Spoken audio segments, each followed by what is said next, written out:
이게 빠져있네. 이게 빠져있네요. 뭐 운전석은 아마 없네. 모닝, 스파크, 레이 이렇게 있는데 일단 레이는 제 취향이 아니니까. 이 서스펜션 자체가 엄청 좋다 이건 아닌데 그래도 노면이 부드럽지 않은 곳을 주행한다고 했을 때 잔조철들을 좀 걸러주는 역할을 좀 그래도 잘하는 편이고, 큰 커브를 틀 때 그 느낌이 좀 좋았던 것 같아요. 안정성이 좀 있다.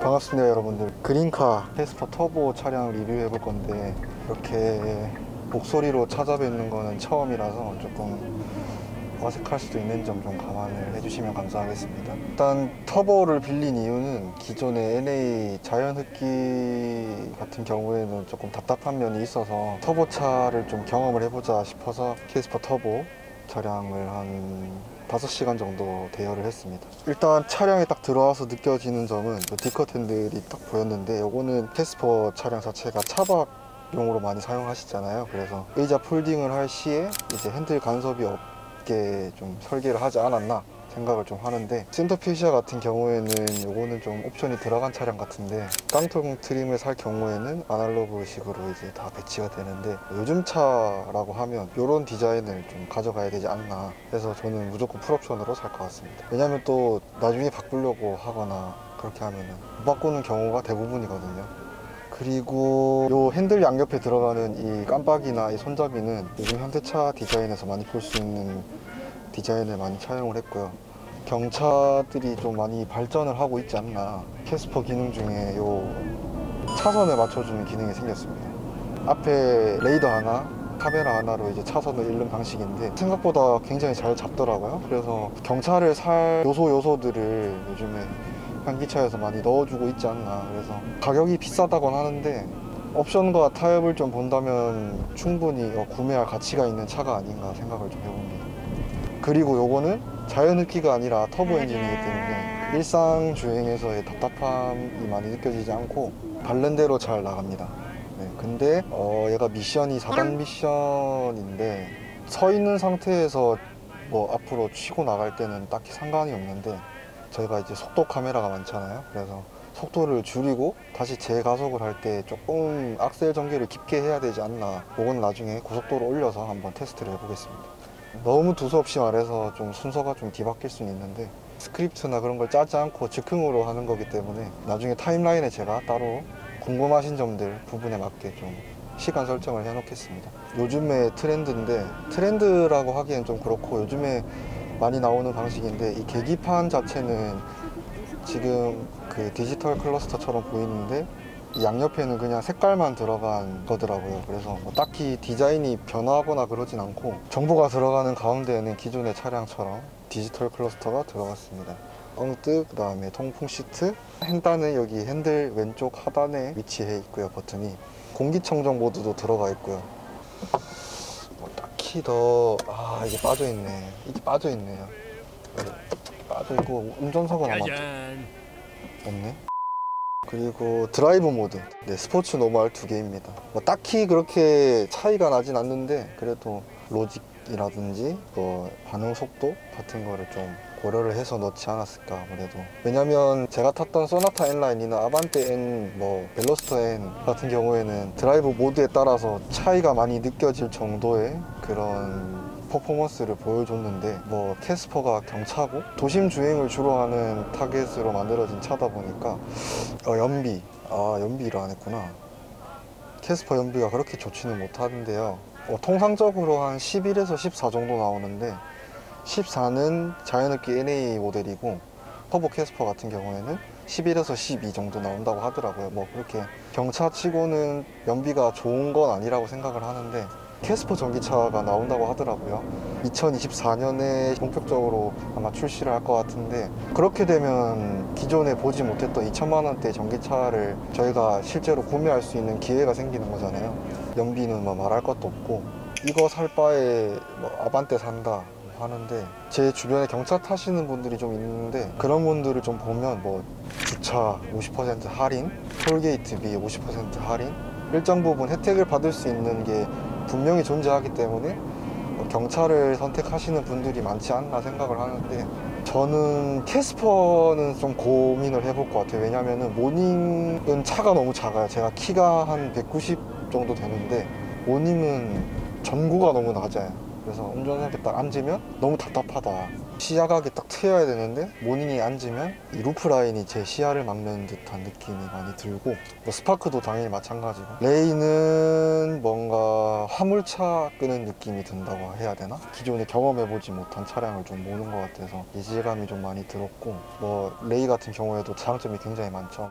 이 캐스퍼를 제외한 나머지 대표하는 차가 세 대가 있잖아요. 모닝, 스파크, 레이 이렇게 있는데, 일단 레이는 제 취향이 아니니까, 만약에 이 두 차량을 골라라 하면 저는 스파크를 선택하지 않을까 생각이 드는 게, 일단 미션 자체도 CVT 미션이고 차체 강성이나 아니면은 안정성을 조금 더 고려해 본다면은 스파크를 저는 갈 것 같고, 만약에 캐스퍼와 스파크가 붙는다 하면 저는 캐스퍼 터보.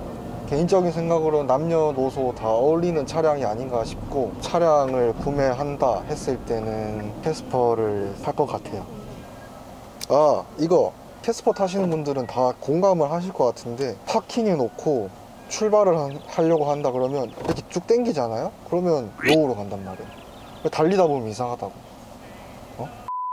이제 주행 성능 관련해서 좀 얘기를 해볼 건데, 아까 말씀드렸다시피 캐스퍼 터보 같은 경우에는 바른 대로 잘 나간다고 했잖아요. 그래서 그 4단 미션의 특유의 그 머뭇거리는 그런 특징이 좀 있는데, 이거 같은 경우에는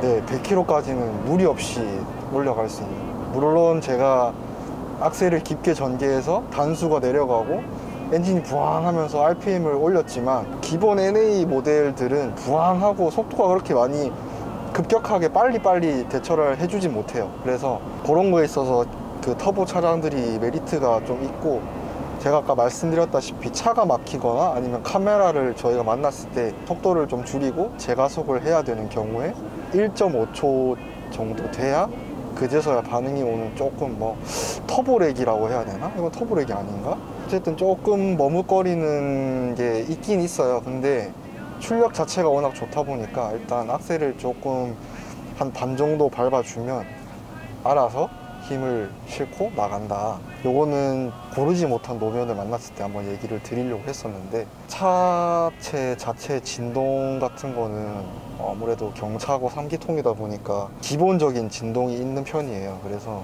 아이들링 시에 그 핸들이나 시트 자체에 올라오는 진동 같은 거는 조금 있는 편이에요. 조금이 아니라 좀 많아요. 근데 여름에는 저희가 에어컨을 다 킬 것이고, 그렇게 되면은 진동이 많이 올라오니까 좀 심할 정도로 떨리긴 해요. 서스펜션 같은 경우에는 나쁘지 않고 충분히 그런 충격 요철들을 좀 잘 걸러주는 역할을 잘 하고 있고, 고속으로 좀 주행을 했을 때나 아니면 이런 일반적인 코너들을 감아 나가는데도 전혀 무리가 없고, 모닝이나 스파크가 안 좋다고 이야기하는 건 아니지만 그래도 그 차량들에 비해서 서스펜션 강도나 고속 안정성, 코너 안정성 같은 경우에는 좀 많이 개선이 됐다고 생각을 하거든요. 스티어링 같은 경우에도 모닝에 비해서 뭔가 핸들이 조금 무게감이 있다고 생각을 하거든요.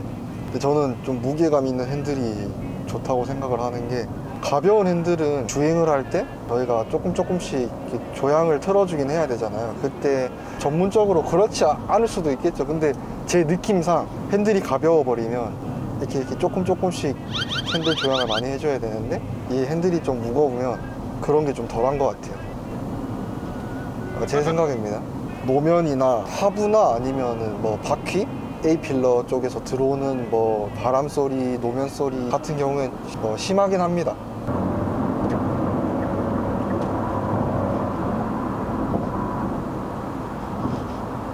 방금처럼 이렇게 추월하고 싶은 차량이 있다, 그래도 전혀 문제없는 모습을 보여주고 있고, 높이가 있는 요철을 만났다고 해서 그렇게 뭐 불안한 느낌이 드는 주행성을 보여주진 않고 안정적이고 편안한 그런 승차감을 만들어주곤 있습니다. 운전이 편안한 차? 앞지르고 싶을 때 앞지르고 가속을 하고 싶을 때 가속을 할 수 있는 편안한 차? 연비가 지금 저희가 시내랑 고속도로 두 개를 다 탔는데 17km 달렸는데 연비가 13.1. 고속으로 달리는 능력 자체는 워낙 출중하고 경차라고 따졌을 때 그에 반해서 브레이크 성능은 그렇게 좋지 못하다, 조금 밀리는 경향이 있다. 이 서스펜션 자체가 엄청 좋다 이건 아닌데, 그래도 요철이 많거나 노면이 부드럽지 않은 곳을 주행한다고 했을 때 잔요철들을 좀 걸러주는 역할을 그래도 잘 하는 편이고, 방지턱이나 자동차가 크게 범프 리범프를 할 때 그때 느낌이 너무 좋은 것 같아요. 서스펜션 세팅 자체가 단단하게 돼 있어서 그런지 모르겠는데 확실히 좋았어요, 다른 차들에 비해서. 스티어링 자체가 그래도 묵직한 감이 있어서 주행을 할 때나 아니면 이렇게 큰 커브를 틀 때 그 느낌이 좀 좋았던 것 같아요.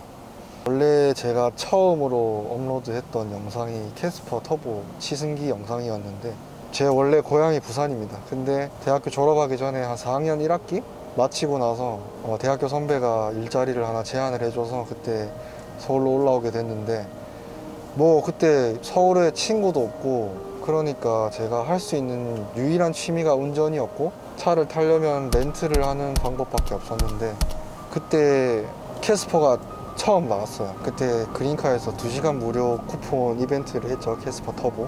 그냥 타고 다녔을 때는 카페나 뭐 맛집이나 경치 좋은데 그런 데 돌아다녔는데, 그냥 그럴 바에 뭔가 조금 더 생산적인 일을 해보자 해서 촬영을 시작하게 되었고, 말하기가 너무 어려웠어요. 카메라 앞에서 아무도 없는 상태에서 저 혼자 이렇게 말을 하기가 쉽진 않아서 말을 하지 않고 시승기를 찍어보자 해서 찍었던 게 캐스퍼 첫 편이었고, 미러리스나 아니면 고프로 같은 거는 제가 기존에 가지고 있던 게 있어서 그걸로 촬영을 했고, 조금 더 색다른 화면을 담아보고 싶어서 드론을 구매했었고, 그리고 맨날 집에 처박혀 있었는데 이런 걸 그래도 시작을 하고 나니까 그래도 집 밖에 많이 나가고 좋은 것도 많이 보고, 촬영 끝나면 하나의 컨텐츠 영상으로 찍어보기에는 그래도 한계가 있으니까 뭔가 좀 다른 쪽으로 시도를 좀 해보자 해서 찍었던 게, 그리고 지금 화면 오른쪽에 올라가 있는 그 세차 영상, 그때 부산에 고향에 내려가서 현대 셀렉션으로 벨로스터 N을 구매해서 시승기도 찍고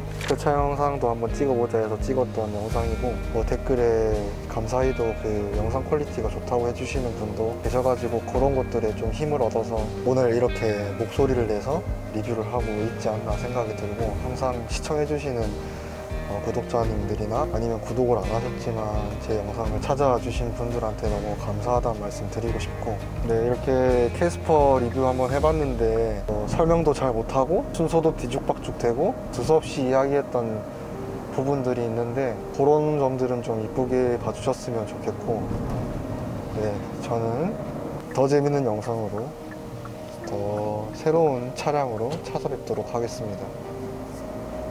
이상 시청해주셔서 감사합니다.